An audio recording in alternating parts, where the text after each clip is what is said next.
Hey there, my name's Danny. I'm going to walk you through how to auto-populate an API key with Fern. This video is geared towards folks who have developer documentation and want to allow their users to have an API key that is automatically in the API documentation for end users of that API. I'm right now going to go into one of our customers, RightBrain. This is a company that builds their docs with Fern, and you'll see within their API reference, if I go to create a task, that I'll actually switch to light mode, but here I get to see the path parameters, request, response, etc. But the thing that I really want to do is go into this play button, and what will happen is that this is going to pop open an API playground.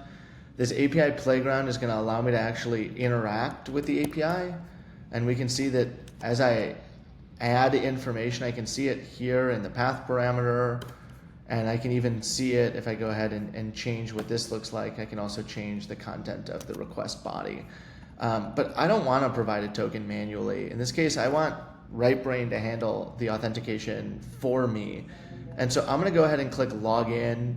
This is going to bring me to a RightBrain hosted site where they will have users log in. I'm going to select Google as my login provider, and because I'm already logged into my Google account, this is just actually created a new account within RightBrain. So they just got some growth, and then it also auto-populated a token for me, and I've got a logout button in case I want to get out and switch accounts, for example. And here the org ID and project ID were auto-populated, and I can also see this in other languages like TypeScript and Python, but in this case I'll stay in curl.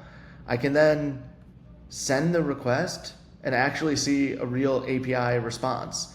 So for me to go from their docs to the API playground, log in and get a request was under 60 seconds. That is a feature at Fern that we call auto-populating API credentials.